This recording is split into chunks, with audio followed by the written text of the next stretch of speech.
Welcome to the Predictable Revenue Podcast, where frontline sales leaders teach you how to build and scale an outbound sales team. Welcome back to the Predictable Revenue Podcast. I'm your host, Collin Stewart. Today, I'm joined by Christi Wall. She's the Director of Revenue Enablement over at Chainalysis. And today we are talking about how you take that brain goo that's in your salespeople, pull all the useful bits out of it, document it, and turn it into a training program. Christi, welcome to the show. Thanks, Collin. Happy to be here. I am super excited because there is so much knowledge and information in the gray matter, the sticky goo inside our brains. And I think in a lot of the sales organizations that I've worked at, it's one of the most challenging things is trying to get that information out of salespeople's heads and get it into training. I would say it is not a strength of mine. It is something that is maybe you could broadly apply this to a certain subset of salespeople that they are not fans or their strengths are not documentation. So talk to me about how, what made you the way you are, that you like doing this and are good at doing this? Great question. And, when you asked me to think of a topic for the conversation, I naturally started thinking about where my strengths are, what comes naturally. And it was funny because I had just recently been told that I'm really good at, quote, getting stuff out of people's brains. So for some reason, maybe it's because I'm just endlessly curious and ask a million questions and want to understand why. I don't know. I've always been able to kind of extract this knowledge out fairly easily. I don't know if I have a good way of explaining how. And so can you talk to me about why this is so important? Because if it exists in the salespeople's brains, then don't they already know everything they need to know? Yeah. So when I first started in sales enablement, I kind of saw that there was an issue in that organizations have, we have data, we have standard messaging, we have these processes and systems, and those are all obviously very necessary, but they're also only pieces of what make people successful in the field. And I saw that, through experiences, interactions with customers, the sellers that I was working with had developed this host of information and deep expertise on strategies and tactics that work. And then obviously, some that don't. And that institutional knowledge hadn't been codified or captured by, quote, our standard processes. So my view sort of developed that extracting this information out was really mission critical to an effective enablement program. Yeah, that's fair. And so I guess I understand, why this is important or why you need to do this. Can you talk to me a little bit about the impact? Like, I understand, that it's important. What's the impact that you've seen this have? Yeah, I think ultimately it builds, what I saw was that it builds trust between enablement leaders and sellers. Because we have to understand both the customers that we're selling to as an organization, and then the individuals who are doing the selling, right? So as enablement leaders, when our internal clients, right, the sellers, trust that we have their best interest at heart, it ultimately drives the effectiveness of enablement programs. So, sellers are our internal customers, but we have to understand the broader context and conversations that they're living and breathing every single day.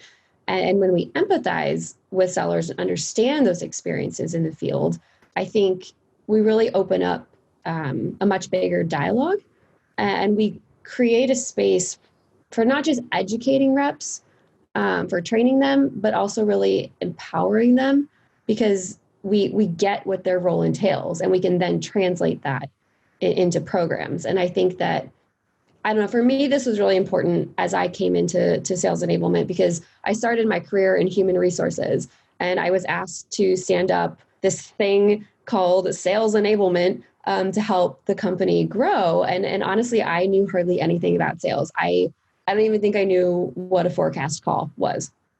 And what I found is that we just have this really interesting role in enablement.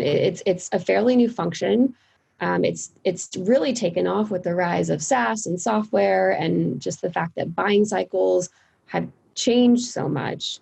And I think a lot of us in enablement roles have arrived here by some other route, right? There's very few like tried and true enablement leaders that started here, like the purists. Many of us have come from like HR or training and development or marketing, or some from sales.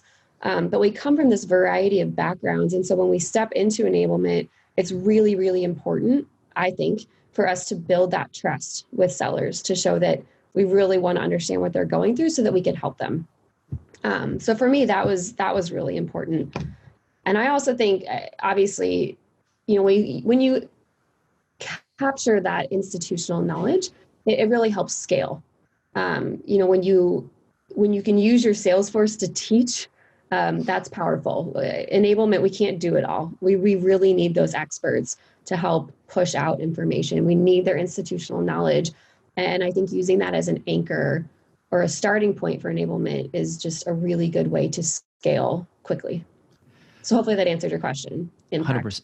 Yeah, I mean, 100%. I think what I'm hearing from you is that, people, you can't scale a sales organization without people, and you can't make those people successful unless you're training them, and you can't train them effectively unless you've codified what's worked and what's happened. And this can be applied to sort of any step of the journey, whether you're a CEO that is trying to document this stuff for one person, you're a sales manager or director that's got a small team, or you're head of enablement for a very, very large team, and you're trying to codify on a much larger scale.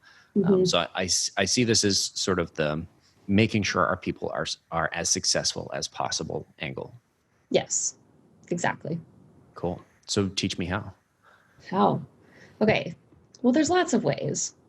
These are just the three that I pinpointed three that I think have been most impactful in the programs that I've created. So I want to talk about those. But what I like about this kind of how do you extract information is it's really up to whatever creative approach you can take. So it takes on a lot of different forms.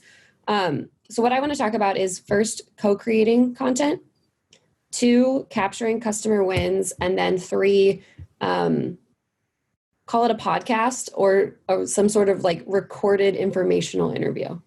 Cool. Sound good? Sounds great. Okay. So let's start with content. So when I stepped into enablement, again, I had come from human resources. So I was a total novice within the sales organization. I started collecting materials, right? I started collecting content to educate myself and understand what existed. And what I saw was there was a lot of marketing material in existence. And it was all well and good. But I noticed quickly that there was a difference between marketing content and sales content. So I think, and I hope my marketing friends don't kill me for saying this, but marketing is often focused, I think, on brand equity and selling people on the company, right?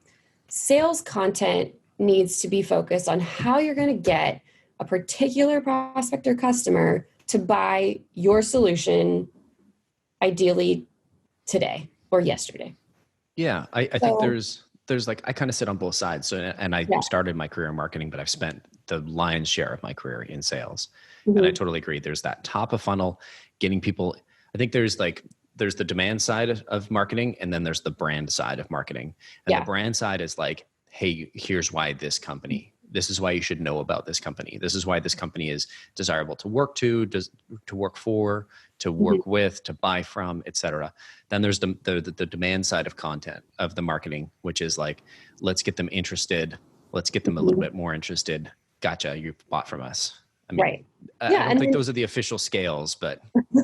I don't know if there are official scales, but then, throw product marketing into the mix, which you need. And I've worked with excellent product marketing teams.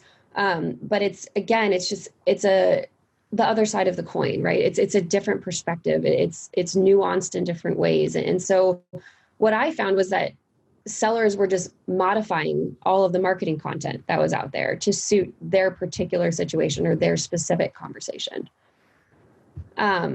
So knowing that, what I've done is I'll sit down with sellers and with whatever content, PowerPoints, materials they have, and say, just walk me through this, right? How do you present this? Why did you order it this way? I don't know. Why did you add this, change that, delete those slides? Just explain why you have your content organized in this manner, and what resonates. So, and I think through that exercise, you really get to the heart of what works and what doesn't, and which pieces of our broader marketing efforts, whether it's at, brand level, demand level, product marketing, solution, doesn't matter, right? You find out what really works and what customers are actually remembering from your story, which I think is really important, because not every single bullet point on a slide lands with customers. So you kind of start picking out these trends. And so what I'll do from there is work with reps to create compelling content, for sales, by sales. And it doesn't mean that the marketing content is for naught. It doesn't mean it's, a pile of garbage. It just means that it's a good starting point, but for our conversations, we need to go one step further to really meet the customer where they are. So I guess in terms of maybe an example, I guess I have two. I'll go with one. So this was an internal document, not a PowerPoint, but I arrived at this gap by going through this exercise of sitting down with a rep and saying, I don't even remember what the situation was, but just walk me through these slides. How do you present them to customers, et cetera? We got to one point in the PowerPoint and he threw up this pricing guide. And to be honest, it was a terrible slide, absolutely horrible, not well communicated.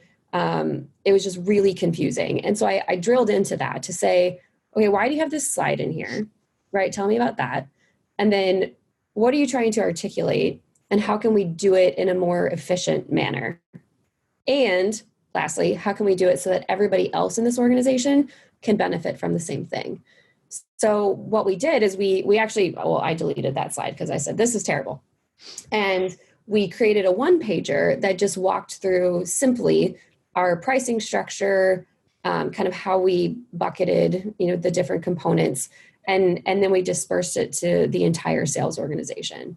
So that's scale, right? That's taking one person's PowerPoint and one piece of that PowerPoint and saying, I see an opportunity to push this out to the rest of the organization.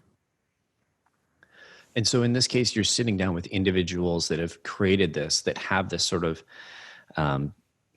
company domain knowledge that they've it's hard earned and it's ugly because they're not necessarily marketers. They are salespeople just trying to get something done. So you're sitting down and trying to say, okay, well, what is the core that you're trying to communicate? And then not just sort of on a one-off, but like actually getting a chance to sit down with each of the content creators. I'm curious, is there a structure for how you look at, like, say you're approaching a brand new organization or you're fresh and you're saying, okay, well, there are, we have product, we have marketing, we have sales. Do you have a bit of structure in terms of how you would, systematically go after each one of those people? So do you mean individuals within those organizations or like combining everyone? I guess the simpler question is, how do you decide who to talk to about this? Because there's going to be some really smart people in an organization that have good stuff that's meaningful. And then there's going to be crackpots like me that are just doing these like weird things for this one-off customer. Yeah, it's a good question. I start just by asking a lot of different questions of different organizations. So, for example, I just started a new role at Chainalysis, and I'm walking into an organization that I don't know. I'm learning the message. I kind of know the software, but not really. Trying to understand what people are using. And what I've done is I've gone to product and said, hey, can you show me the content that you have for X product, for Y product? I just need to see it, right? And then I'll take that and I'll go over to sales and say, hey, how do you use this? Like, explain this to me from your perspective. What works, what doesn't? Is there anything that you need to change or that you'd like to see, done differently, related to these very specific product pieces? I'll do the same for maybe, I don't know, we don't really have solution marketing, but like higher level marketing, corporate communication stuff, or, whatever departments exist in your organization. And so it's just this, I would say it's kind of a back and forth between the different groups, which I think is very key to enablement. I mean, we very much sit in the center of, we're kind of a hub for all of these different groups to communicate with each other. So I'll kind of bounce back and forth until we get to a sweet spot to say, okay, product marketing, here's how sales is using your stuff.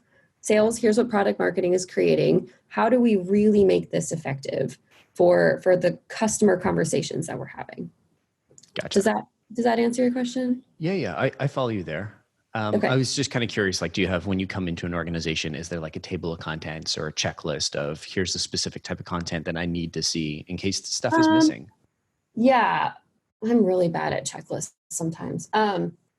I typically look for solution guides, product overviews, and then any sort of corporate company overviews or like product specific presentations. Gotcha. If I had to bucket it very quickly in my brain, that's what I would say. That's fair. I read the checklist manifesto a long time ago. I did too. Yeah. Did it stick? Didn't stick. I would say, I mean, it clearly didn't stick with you. No. Well, it's funny because I'm a very organized person. But I think sometimes and this is one of my, I don't know, areas of opportunity, right? I can say things I suck at. I got a lot of things I suck at. Really suck at this. I rely really heavily on just like my intuition. And I'm the kind of person where like I see all these moving pieces and I can just connect them in my brain without having to put them on paper. But sometimes I just need to put them on paper. Mm. So my brain is really organized, but it doesn't always come out tangibly. Basically, you're saying you're Rain Man. Sure. I wish I could count cards. That'd be super helpful. It'd be amazing. Perfect. And so I love the 3 buckets of like solution guides, product overviews, and then anything from the corporate overlords. I think, as you kind of said earlier, it's the marketing side of content, the sales side of content, and the product side of content. Yeah. It's sort of like what exists, what needs to exist. And I think of all 3, and every company is going to have certain buckets. I got to say, I think the most important one that anybody can capture is, I really wish I could cut to commercial right now and be like, got you. But I think it's probably capturing customer wins and case studies. Yes. That's my next one. Great lead in. So talk to me about how you capture customer wins. Yes. So again, when I first started in enablement, it was just my own edification. I asked sellers to walk me through, some of their key wins. We were, selling, we finally kind of broken into this large enterprise space, and we're starting to do, $1 million deals and up. And so I wanted to really understand those wins and how we got to that success. So I did. This is a really good example of me taking what's in my brain and putting it on paper. I created a template for our reps and said, I know. So here's, what's the situation? What's the problem? What's the solution? What's the outcome, right? This is your standard sort of marketing case study format. But then on top of that, I layered in, I want to know what your strategy was for winning the deal and beating out the competition. So I would have different topics, different pieces, depending on the deal, mostly. In terms of how do you get to we have the what, but how do you get to the how? So how did we win? Who are we up against? How did we beat them? What points did we draw on? What tactics did we move to really efficiently progress that deal through the buying cycle? And these were 5-minute recordings. So they weren't really in depth, but it was starting to capture the best practices of some of our best reps who are doing the largest deals. And so by recording those and posting them in our, current, at the time, content management system, everyone could go in and listen, 5 minutes tops. And so doing these like short little interviews just to capture when a rep has closed a new deal, then, okay, it's your standard case study question. What was the problem they were trying to solve? What was the solution that we provided? How did we solve it? What of our tool did they buy? And then you were getting into the how. So how did you actually get this deal and all the questions surrounding? Yeah. And it was interesting because, I remember a few, they hardly even talked about the product or the solution. What they would talk about is their, like who they were talking to, their relationships, how they leverage different contacts within the customer organization to move a deal forward. And that's the kind of stuff you're never going to capture with a typical, case study. Those are the nitty-gritty details behind the scenes that, and that's the institutional knowledge that we just don't necessarily get to. Interesting. And so these are just short 5-minute conversations. You're on a Zoom or you're sitting down next to them, or? Yeah. On a Zoom, we record the conversation. We'd have the accompanying template posted alongside it. And that way people could just real quick, scroll through the template, or if they had 5 minutes, they could listen to the recording. Gotcha. The template's like a one-pager kind of thing? Yeah. It was just a PowerPoint slide that I built with all the different fields. Nice. Yeah. Super simple. Yeah, that'd be a great way. And then you can flip through, here's the customer wins deck. And you don't have to go through like reading the 1,000-word case study on the website. Yeah, exactly. And and what I'll say too is what it did lead us to ultimately is we did an engagement with an outside consulting group that helped us. They helped us with like a value methodology. So we sold less product and sold more value, right? That's been a huge trend within sales enablement. And what this did was it allowed us to really easily and quickly pull out some of our proof points that we needed for that framework.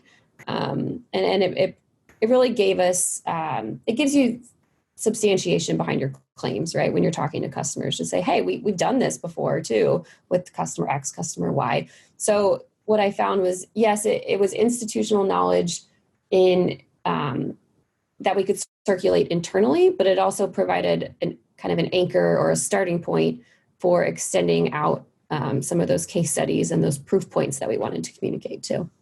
Awesome.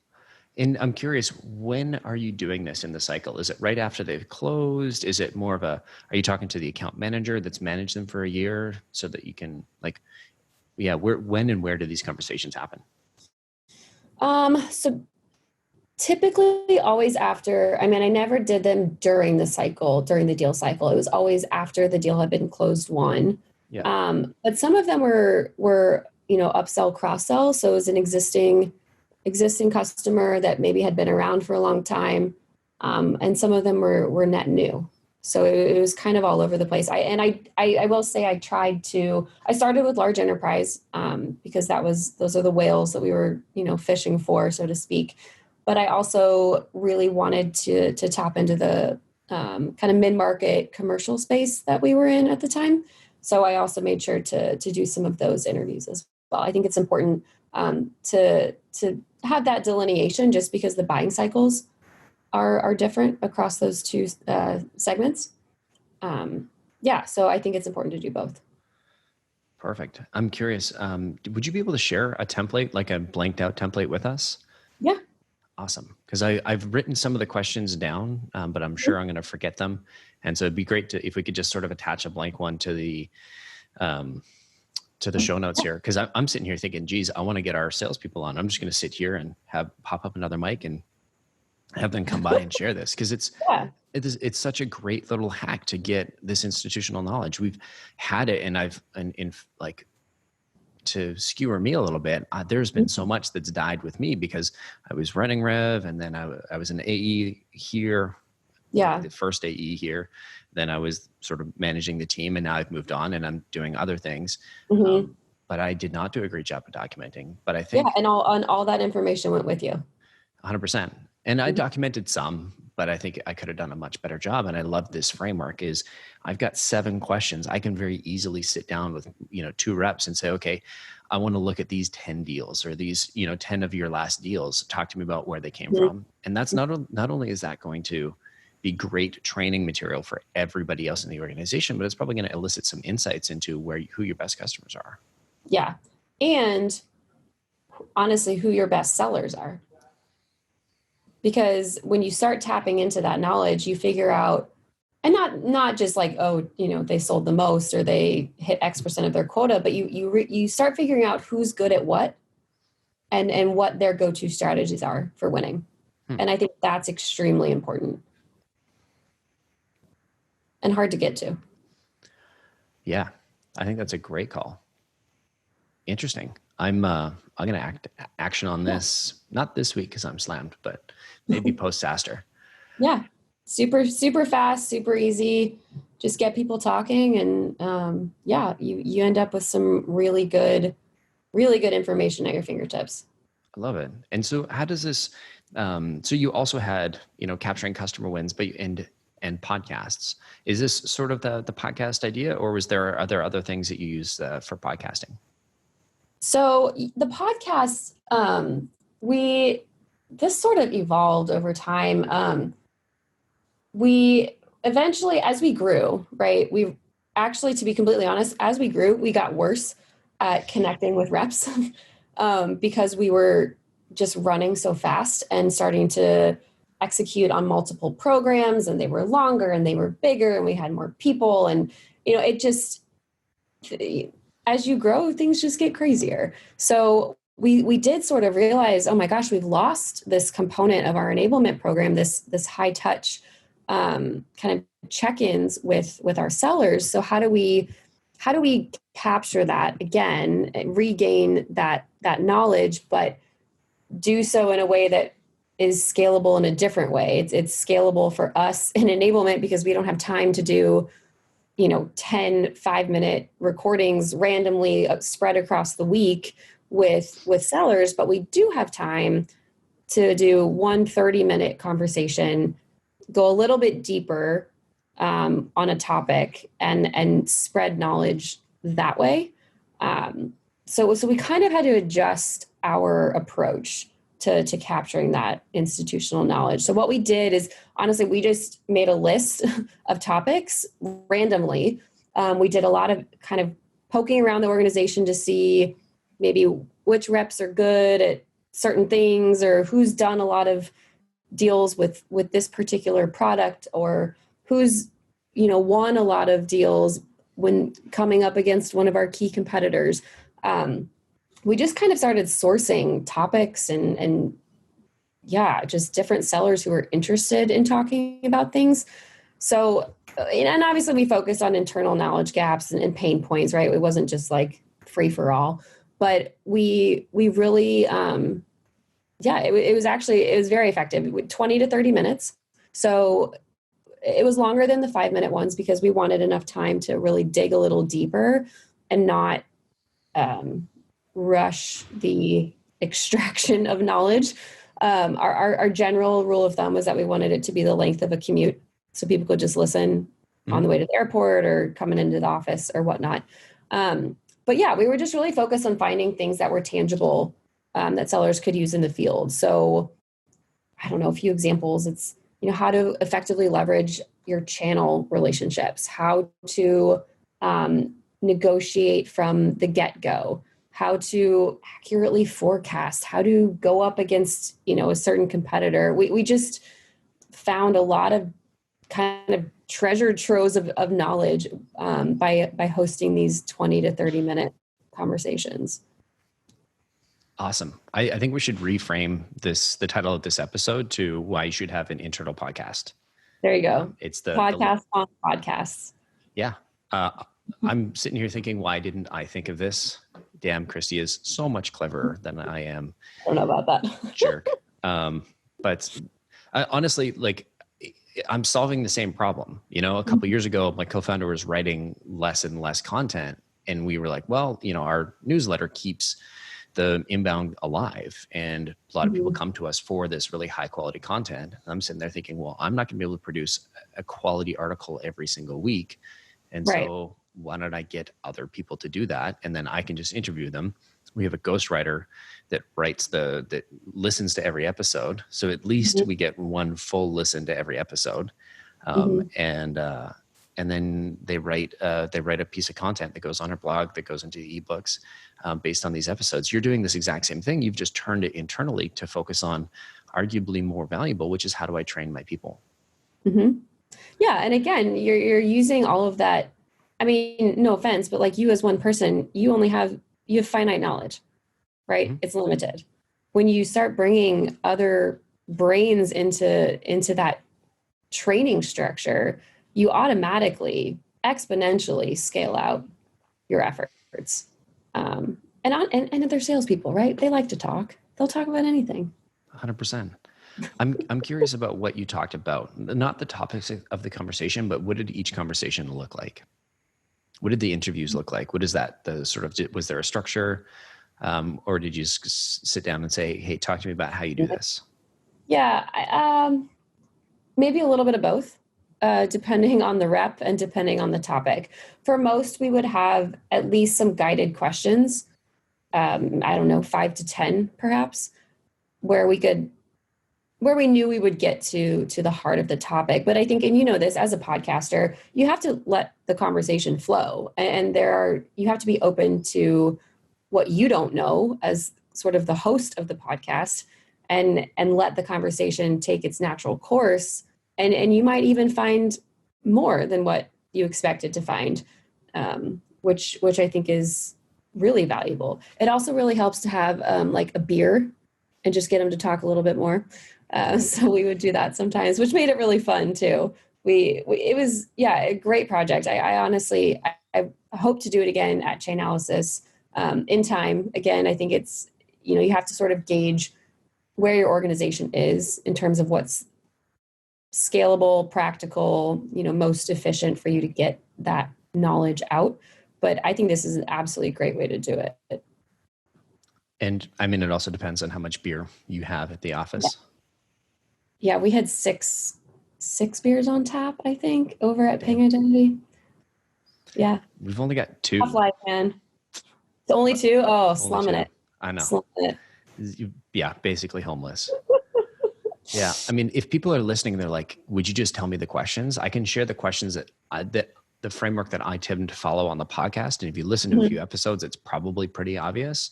Yeah. But it's like, what are we talking about here? Why is this important? How do we do this? And then where do people tend to fuck it up? Yeah, I think, and that's just, so let me ask you this then. Does it ever change depending on the topic or who you're interviewing? The order is a little bit flexible, but generally you want to start with why, and then figuring out like the rest from there. But that's the kind of the big learnings. It's always different. Like you said, it depends on the topic, but we're generally covering those 3 things because I want the audience to be able to take away something valuable.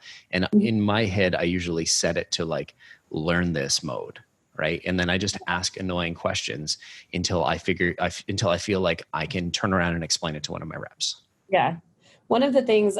So I remember doing one interview, and I think it drove the seller crazy, but I'm a big believer in asking why multiple times to get to the heart of what's really going on.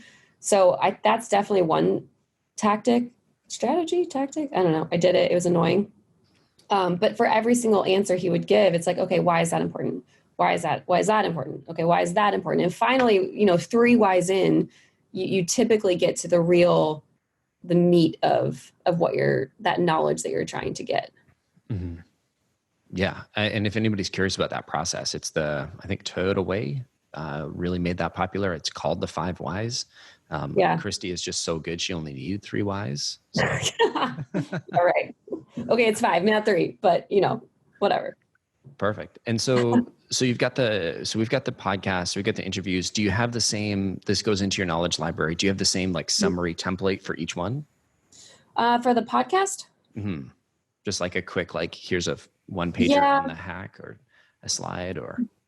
That's one thing we didn't get to it, to be completely honest. I always wanted to, I think we did like a quick summary, like here in minute 5, we cover this topic. Minute 8, we're here. I always wanted to do a full transcript because our system, we ended up we moved to a different content system, and you could do they had a really nice search function. Mm-hmm. So I always thought that would be a good addition, but to be completely candid, we were only really able to do quick summaries. That's fair. Yeah. It's, podcasting it's a ton of effort. Yep. Yeah. I mean, there's so much. There's lots that goes into coming up with the agenda, doing the pre-interviews. Like I do a pre-interview with everybody. And so I've kind of got the luxury of, I take 20 minutes ahead of time, then we spend an hour and a half together. And then I've got a team of people that is queuing up. I get referrals from every guest. And so they sort of tell me, hey, here's who you should have on next. I've got a team of people that vets those individuals and makes sure they're awesome, and then gets them signed up for a pre-interview.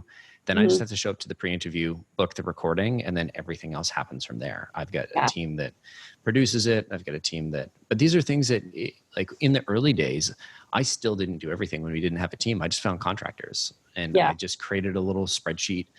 I had a process for myself. It was after every episode, I get the Zoom recording and I forward it to Sean, and Sean sends me the article when it comes back. And then I would also forward the recording to, what was his name? David? Man, I feel bad for David, if you're out there, or not David. Yeah. Anyway, and I would forward it to our editor. It was like 150 episodes ago. And I'd forward it to him, and then he would upload it, and it's good to go. And so in that way, it made it super easy. And so I would say, if you're going to embark on something like this, build the system first, be super lazy about it, find a writer, and whether it's an internal or external writer, find somebody to chop it up. Definitely don't do it yourself. Because if you're a sales enablement person and you're getting into iMovie or Primetime or Premiere or whatever it's called, like there's no way. This is going to bog you down. There's so much context switching between the different types of work that you're so hooked if you try and do all this all yourself.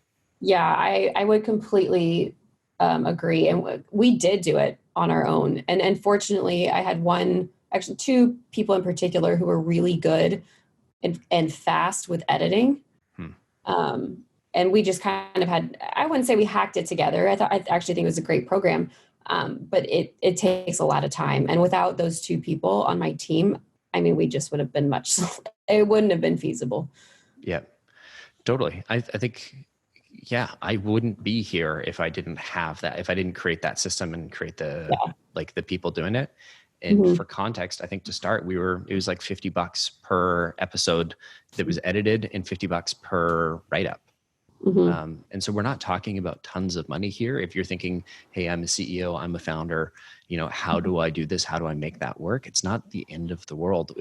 Christi's given you everything that you need to templatize this. You just need to find a contractor that can write. You need to find somebody that can edit, which Fiverr, Upwork, those are great sources. And then if you're thinking of doing this, ask me for that referral. I'll track down the guy that we used to use and I'll hook you up. Because I just love how simple and clear you've made it. You've taken something that everybody's like, yes, I know I should do this.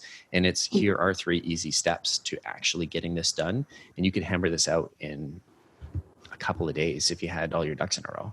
Yeah, for sure.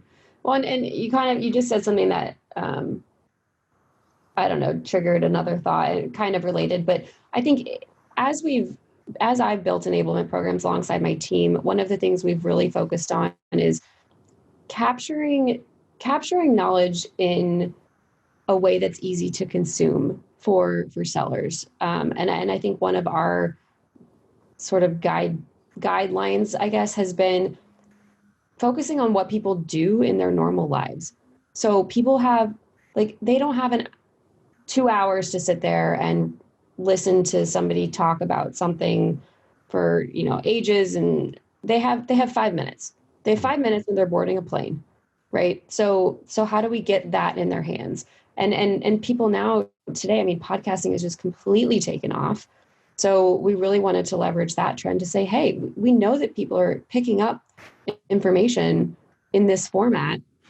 Let's do it. You know, I think we can get so bogged down by kind of the corporate institutional, I don't know, just like your standard ways of doing things. And I think sometimes, not always, but sometimes it just flies over people's head because they're not paying attention. Yeah. It's not their normal mode of absorbing information. 100%. Yeah, you just got to, I guess the advice there is think like an entrepreneur and just hack it. Great. Christi, I was not expecting the conversation to go this direction. Not that I was skeptical, but I'm fired up. I'm excited. I'm like, I'm going to use this all over the place. I've had this tool in front of me the entire time, and I didn't realize that I could use it for other things. So thank you for opening my eyes. Thank you for sharing this. I'll reach out and hit you up over email. We can talk about the getting that template so that we can show people what this looks like. But if people are, which they should, thankful, and they want to reach out, they've got questions, what's the best way for them to get in touch? With me? Mm-hmm. Yeah. So you can reach out to me on LinkedIn. Honestly, that's the best route. I'm pretty active on it. So I will very easily respond. I enjoy LinkedIn. I think it's a great tool for networking. So Christi Wall, I work for Chainalysis, like you said. And that's Chainalysis, not chain analysis. Not chain analysis. Correct. Perfect. Right on. Christi, well, thanks so much for coming on the show. Absolutely. Thanks for having me. Right on. And see you all next week.